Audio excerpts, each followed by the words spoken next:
Let's fill out the Massachusetts Eviction Notice together, the written notice a landlord serves before an eviction case can begin, and check what the state asks of it as we go. Start at the top with the date of this notice. Then the landlord's name, in our example Anna Baker, and the tenant's, here Ben Carter. The form asks for every tenant and every adult residing at the premises, so list each one on its own line. If the lease has a guarantor, name them too, and if a line does not apply, write NA rather than leaving it blank. Next, the leased premises. Type the full street address, including the unit number, exactly as the lease describes it, then the city, state, and zip code on the next line. The notice and the lease should describe the same premises, so copy it word for word rather than from memory. Now the terms.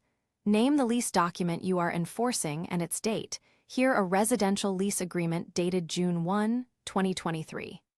The next blank, the number of days the tenant gets, is set by your state's law. We cover it in the requirements in a moment, so fill it in after checking that.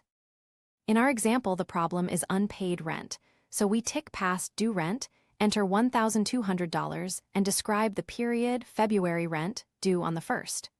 We tick late fees, $50, then the total amount due, $1,250.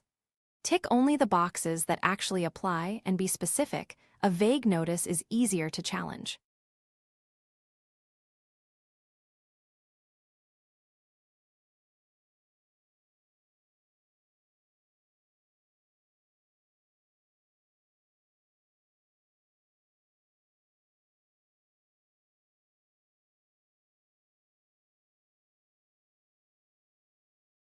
If you're a landlord in this state and your tenant hasn't paid rent, you'll need to give them a written notice to quit.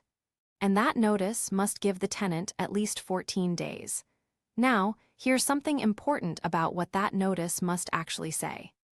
If the tenant has not received a notice to quit for non-payment of rent within the last 12 months, your written notice must include this specific language.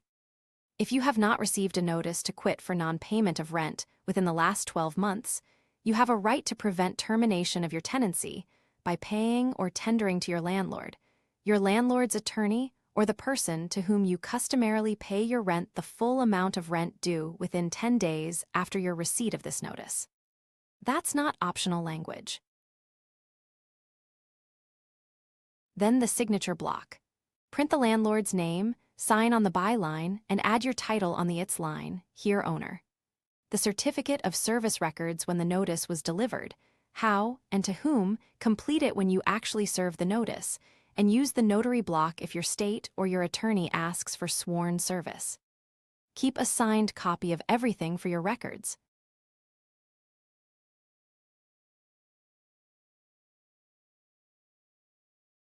Remember, this is general information, not legal or tax advice.